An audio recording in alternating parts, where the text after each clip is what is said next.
Learning is a never ending process. With this thought, today we are going to study about history. Why? Because we study history to create history. Today we are going to cover the chapter Nationalism in India. In the previous videos, we already had discussed that Gandhiji already started two movements, Satyagraha movement and the non-cooperation movement. Both are unsuccessful. Why? Because both are become violent. Satyagraha could take called off due to Jallianwala Bagh incident and the non-cooperation movement called off due to Chori Chora event. Violence की वजह से गांधी जी ने इन दोनों को ही वापस बुला लिया. First reason is this. Second reason why they are unsuccessful because people are not getting the main point behind this movement because everyone is taking their problems on the top.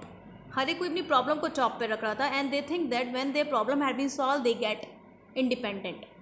वो पूर्ण India को एक करने की या पूरी India के लिए नहीं सोच रहे थे. That's why these movements are become unsuccessful. So, how Gandhiji moved towards civil disobedience movement, we are going to cover this topic in this video. Let's start. So, after the withdrawal of NCM, Gandhiji felt that कि सत्याग्रहीज को proper training की ज़रूरत है. सबसे पहले किसी चीज़ की जरूरत है, प्रॉपर ट्रेनिंग की ज़रूरत है किसी मास स्ट्रगल होने से पहले. लेकिन ऑलरेडी सत्याग्रह मूवमेंट NCM हो चुका था, तो जो कांग्रेस थी वो अपने आप में ही दो पार्ट में डिवाइड थी. Some people want mass struggle while some people want to participate in the election which are going to be come. तो क्योंकि वो आगे आने वाले हैं दैट्स वाई वो चाह रहे थे कि वो उन इलेक्शन पार्टिसिपेट करें, जबकि कुछ पीपल चाह रहे थे कि वो मास स्ट्रगल में पार्टिसिपेट करें. कैसे? Like CR Das and Motilal Nehru, इन्होंने अपना एक स्वराज पार्टी फॉर्म करी. वो चाह रहे थे कि जो गवर्नमेंट ऑफ इंडिया एक्ट 1919 के अकॉर्डिंग आने वाले कमिंग इलेक्शन है वो उसमें पार्टिसिपेट करें. क्या रीज़न था? उन्होंने कहा कि अगर वो इलेक्शन में पार्टिसिपेट करते हैं तो उनके हाथ में पावर आ जाएगी. पावर आने से जो वो गवर्नमेंट है, ब्रिटिश गवर्नमेंट है, उसके गलत डिसीजन को रोक पाएंगे. प्लस वो ब्रिटिशर्स को ये भी बता पाएंगे कि जो उनकी गवर्नमेंट है वो पूरी तरह से डेमोक्रेटिक नहीं है. क्लियर? जबकि जो यंग लीडर्स थे like Jawaharlal Nehru and Subhash Chandra Bose, they want कि मास मूवमेंट होते रहने चाहिए. मास मूवमेंट होंगे तो लोग एक रहेंगे, उनके अंदर एक इंडिपेंडेंस वाली फीलिंग हमेशा जगी रहेगी. सो दे वांट कि radical mass agitation should be going on. तो Congress itself divided in the two parts. Then जब इन सब के बीच में इतनी टसलिंग हो रही थी, at that point two factors are there who shaped Indian politics in late 1920 में इंडियन पॉलिटिक्स को दो चीज़ों ने रिशेप किया था. फर्स्ट था world wide economic depression of 1930. जो 1930 में इकोनॉमिक डिप्रेशन आया, इसकी वजह से जो एग्रीकल्चर प्राइसेस थे वो गिर गए थे. 1926 में गिर गए थे और एग्रीकल्चर कोलैप्स हो. 1930 में तो एग्रीकल्चर प्राइसेस बेहद ज़्यादा कम हो गए थे. एग्रीकल्चर गुड्स की डिमांड कम हो गई थी. एग्रीकल्चर गुड्स की डिमांड कम हो गई तो उनका एक्सपोर्ट भी कम हो गया. एक्सपोर्ट कम हो गया तो अर्निंग कम हो गई. अर्निंग कम होने का मतलब है कि जो उन्होंने प्रोड्यूस करा है वो मार्केट में सेल आउट नहीं हो रहा है. As the production is not going to sell out in the market, they are unable to pay the revenue. वो रेवेन्यू पे नहीं कर पा रहे थे. एक तो चीज़ ये है. सेकेंड है आपका Simon commission. What is it? Simon commission क्या है? हुआ क्या that in Britain there was a new Tory government formed. That new Tory government formed a statutory commission. उन्होंने एक स्टेटरी कमीशन बनाया सर जॉन साइमन के अंडर. स्टेटरी कमीशन मतलब 10-15 लोगों को लेकर अप्रॉक्स 10 to 15 और 20 peoples are getting to merge in a one commission, और जिसका हेड होता है उसी के नाम पर कमीशन रखा जाता है. Like the head of this commission is sir John Simon, तो उसको साइमन कमीशन भी कहा गया था. तो साइमन कमीशन जो न्यू टॉरी गवर्नमेंट ब्रिटेन ने बनाया था वो इसलिए बनाया था क्योंकि जो वॉइस थी against Britishers is raising day by day in India. अब क्योंकि the voice against Britishers is rising day by day, they want to suppress the voice of Indian nationalist. That's why they appointed Simon, और Simon को जिम्मेदारी दी गई that you have to make some changes in the Indian constitution. आपको Indian constitution में कुछ changes करने हैं और ऐसे चेंजेस करने हैं जिसके वजह से हम इन वॉइसेस को सप्रेस कर सकें, इंडियंस को सप्रेस कर सकें, ताकि वो फिर से ब्रिटिशर्स के आगे खड़े नहीं हो सकें. That's why they appointed the John Simon. Indians are in against of this Simon Commission. First, the reason is under this Simon Commission, all members are Britishers. Not a single member is Indian. And just think, अगर किसी constitution के अंदर किसी commission के अंदर सारे के सारे ब्रिटिशर्स मेंबर हों और इंडियन मेंबर नहीं होंगे, it means whatever the steps are been taken for making the changes in the constitution of India are in against of the Indians. ये तो पक्की बात थी कि वो इंडियंस के अगेंस्ट में ही जाने वाले हैं. और अगर एक बार ही साइमन कमीशन इंडिया आ जाता और वो अपनी रिपोर्ट दे देता और it will be applicable in Indian constitution, तो India will never get independent. So this is the main problem. That's why कि जब साइमन कमीशन इंडिया आती है 1928 में, तो लोग एक स्लोगन के साथ उसको रोकते हैं, that is go back Simon. इतना ज़्यादा पावरफुल होता है ये कि जो लॉर्ड इरविन होते हैं अक्टूबर 1920 में से हार जाते हैं और वो कहते हैं कि ठीक है, we are going to give India a dominant status. Dominance में status means a half independence, unspecified future. वो ये नहीं कह रहे कि हम आपको आज़ाद कर रहे हैं, बट वो कह रहे हैं थोड़ी सी किसी किसी फील्ड में हम आपको इंडिपेंडेंस प्रोवाइड कर देंगे. और एक राउंड टेबल कॉन्फ्रेंस करते हैं और उस राउंड टेबल कॉन्फ्रेंस में डिस्कस कर लेंगे कि इंडिया का फ्यूचर कॉन्स्टिट्यूशन कैसा होगा. Now Gandhi ji and the Congress leaders understood that this is a trick of Lord Irwin or the Britishers by which they can mold Indians and then Indians will never raise their voice against the British. अगर हम इस dominant status को, इस half independence को adopt कर लेंगे, then again Indians can never take action against the Britishers. Can they never raise their voice against the Britishers. इसलिए गांधी जी ने राउंड टेबल कॉन्फ्रेंस में जाने से मना कर दिया और लीडर्स की said that we did not want half independence, we want complete independence. हमें क्या चाहिए? कंप्लीट इंडिपेंडेंस चाहिए. सो इन दिसंबर 1929 जवाहरलाल नेहरू की प्रेसिडेंसी में कांग्रेस फॉर्मलाइज करती है दैट वी वांट पूर्ण स्वराज. क्या चाहिए ना? पूर्ण स्वराज चाहिए, फुल इंडिपेंडेंस चाहिए. इसीलिए जवाहरलाल नेहरू कहते हैं कि ऑन 26 जनवरी 1930 की this thing in your mind this year 1930, इसमें एक इंडिपेंडेंस डे सेलिब्रेट करने की बात करी गई थी. That independence day is going to be celebrated. Independence day हम सेलिब्रेट करेंगे 26 जनवरी 1930 में. एंड ये इस दिन पर हम सब लोग ऐड होंगे, एक होंगे और एक स्ट्रगल करेंगे, एक प्लेज लेंगे, एक शपथ लेंगे कि हम अपनी कंट्री को कंप्लीट इंडिपेंडेंस दिलाकर ही रहेंगे. The date is 26 January 1930. But people did not participate in this actively. People क्योंकि ऑलरेडी इतने सारे एक्शंस हो चुके थे, they are not been getting such thing, तो वो इसमें इतने ज़्यादा एक्टिवली पार्टिसिपेट नहीं कर पाए.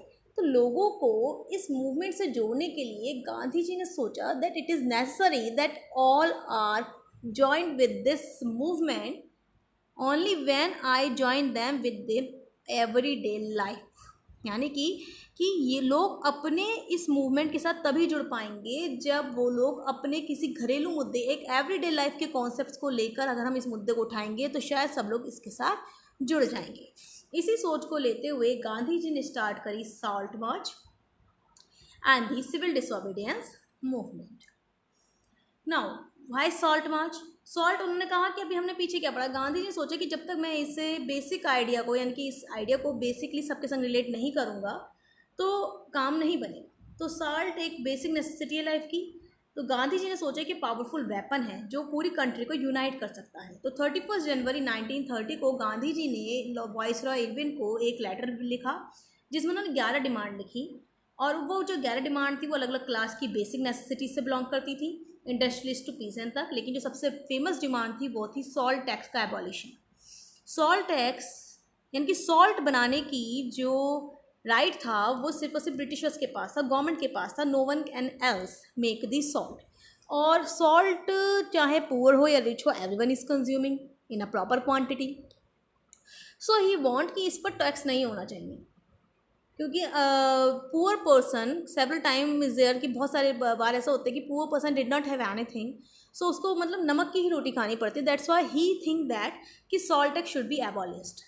उन्होंने कहा कि अगर ये 11 डिमांड मेरी 11 मार्च तक कंप्लीट नहीं होती हैं तो फिर हम सिविल डिसोबीडियंस कैंपेन को स्टार्ट करेंगे और हम अपना सॉल्ट अपने आप बनाएंगे. अब यहाँ पर सबसे जो मेन चीज़ थी वो ये थी कि अब तक गांधी जी ने लॉ नहीं तोड़े थे, ना तो सत्याग्रह मूवमेंट में लॉ ब्रेक हुआ था, ना ही एनसीएम में लॉ ब्रेक हुआ था। बट सीडीएम सेज दैट कि now we are going to break the laws, हम लॉ को क्या करेंगे, तोड़ देंगे। एज यू नो, इरविन ने उनकी डिमांड मानने से मना कर दिया। So Gandhi ji started his famous salt march accompanied by 78 of his trusted volunteers. Gandhi ji ने सॉल्ट मार्च स्टार्ट करी थी 78 वॉलंटियर्स के साथ। वो 78 वॉलंटियर्स लगभग 240 माइल्स चलकर गए थे from Gandhi Ashram of Sabarmati to the Gujarati coastal town of Dandi. लगभग 10